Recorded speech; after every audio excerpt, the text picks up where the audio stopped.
स्वागत है सभी का exams with MS YouTube channel पर। आज के इस वीडियो में देखने वाले हैं फिजिक्स क्लास 11th का वार्षिक परीक्षा का मॉडल पेपर।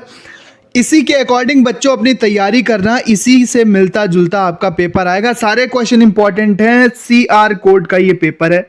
इसके आधार पर अगर आप तैयारी करोगे तो सारे प्रश्न महत्वपूर्ण हैं, मोस्ट इंपॉर्टेंट हैं, इसलिए ये आपके परीक्षा में ज़रूर आते हैं। इसी के अकॉर्डिंग अपनी तैयारी करो, इसी आधार पर प्रश्न आते हैं। तो चलो देख लेते हैं।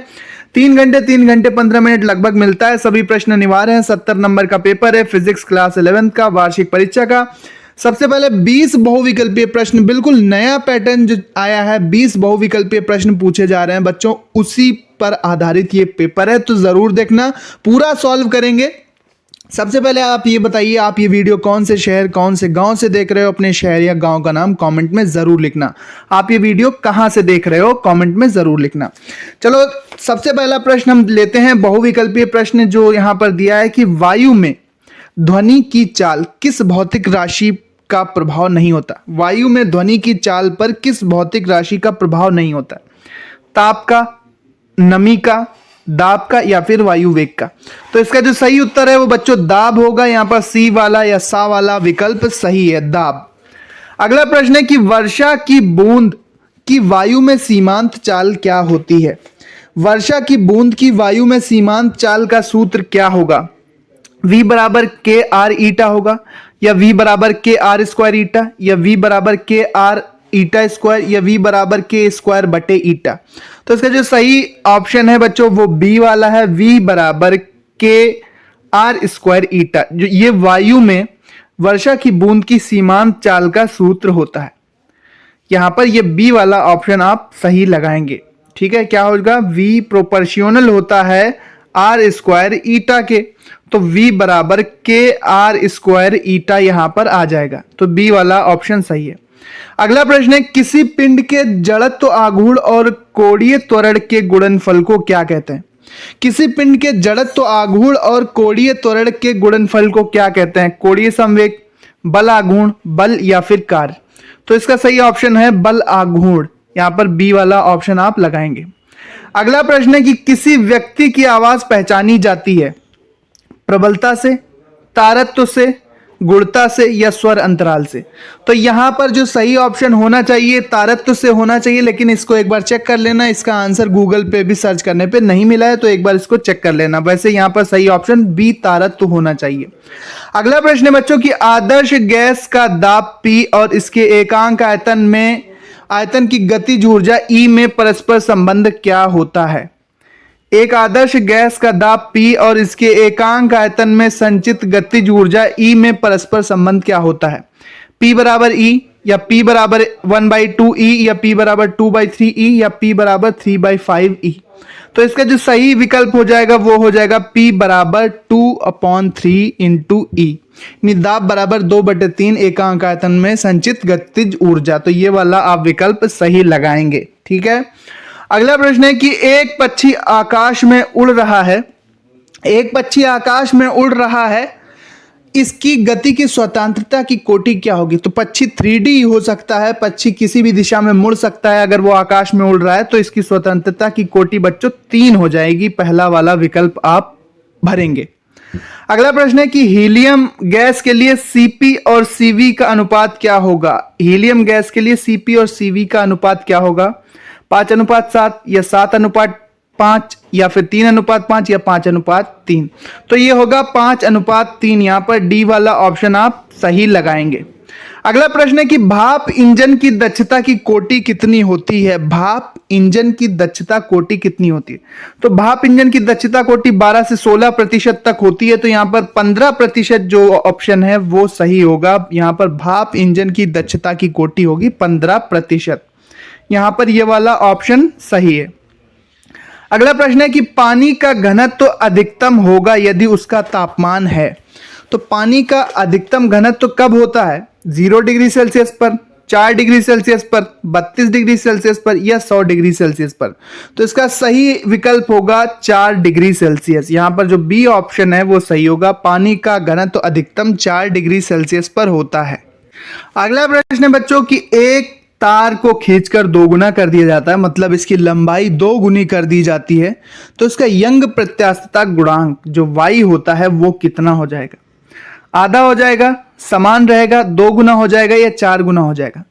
तो अगर हम किसी तार को खींचकर उसकी लंबाई को दो गुना कर देते हैं तो इसका जो यंग गुणांक होगा, यंग प्रत्यास्थता गुणांक बच्चों, वो आधा रह जाएगा। ए वाला ऑप्शन लगाना आप।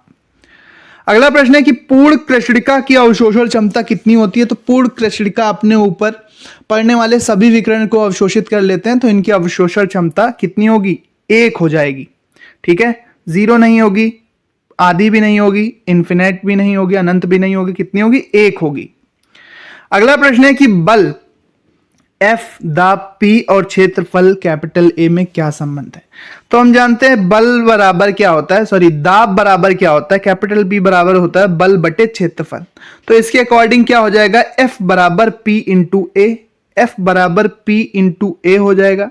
अब F बराबर P इंटू A यहां पर, या फिर F बराबर A इंटू P, ये सा वाला या C वाला ऑप्शन हमारा करेक्ट है।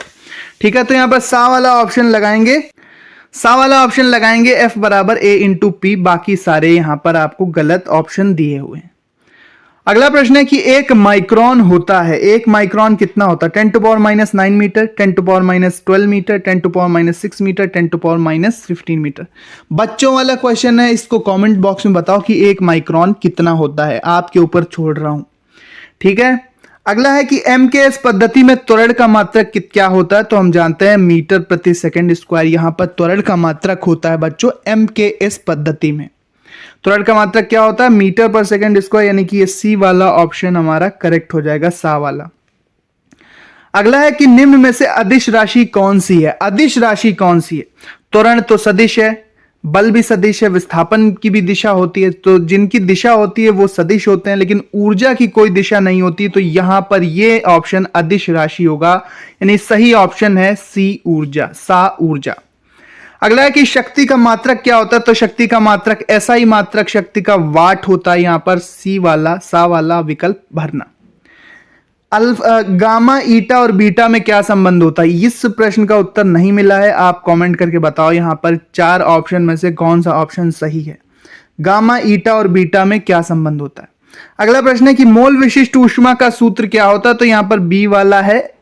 ठीक है, 1/न्यू is equal to del q upon delta t, delta q upon delta t, लेकिन इसको भी एक बार चेक करेंगे आप। अगला है कि संचार उपग्रह, संचार उपग्रह इनसैट सेकंड बी, 11 भी नहीं है, सेकंड बी है।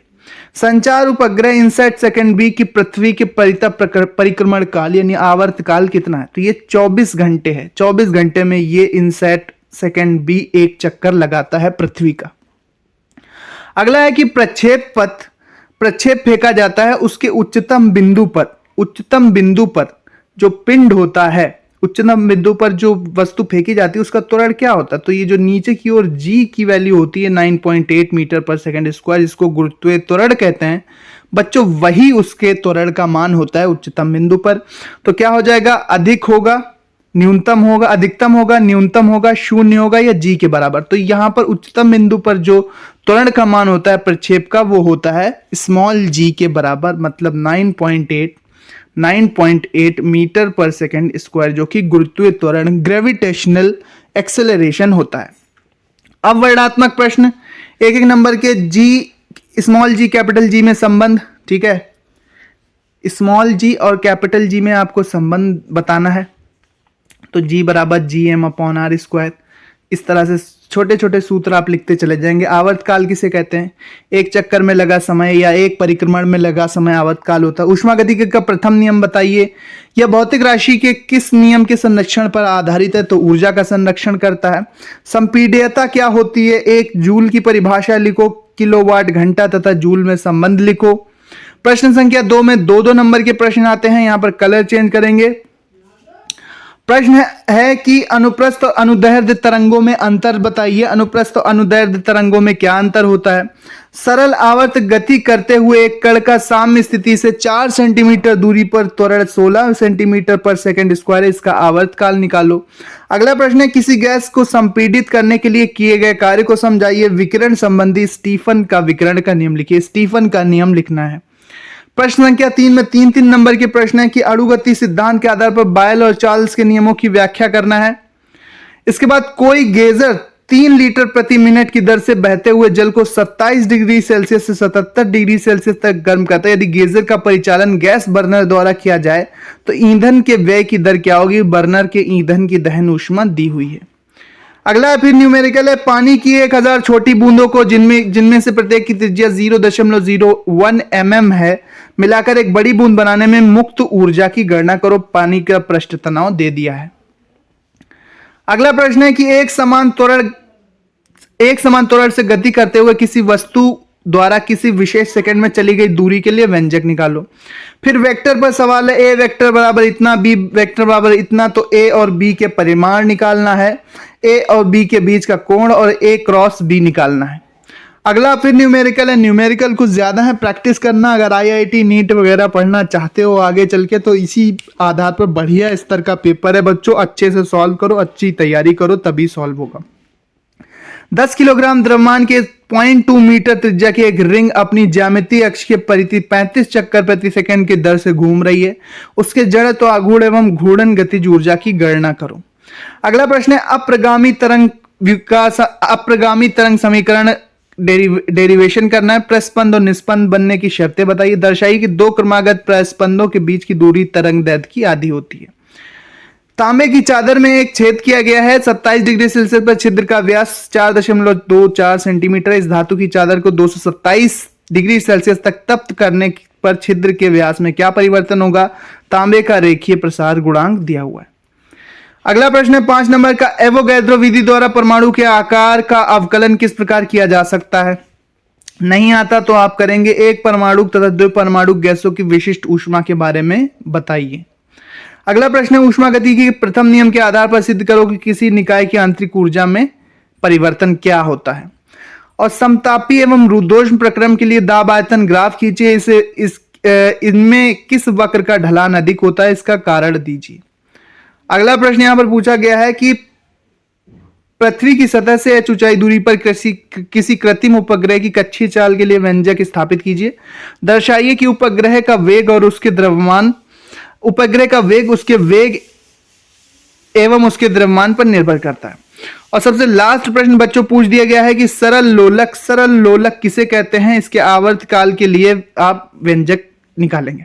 तो फर्स्ट ईयर का पेपर है, डेरिवेशन और न्यूमेरिकल थोड़े हैं, लेकिन थ्योरी अगर आपकी क्लियर होगी यहाँ पर तो आप ये भी कर ले जाओगे। सही से सूत्र वगैरह याद करो, अच्छे से सारे सूत्र और सारे सूत्रों में वैल्यू रखना, ये सब आप अच्छे से सीखें। कैलकुलेशन अच्छा रखो, बाकी सब ज़्यादा कठिन पेपर नहीं है, मीडियम टाइप का पेपर है। अच्छे से सॉल्व करके जाओ, इसी के अकॉर्डिंग ये सारे प्रश्न इंपॉर्टेंट हैं।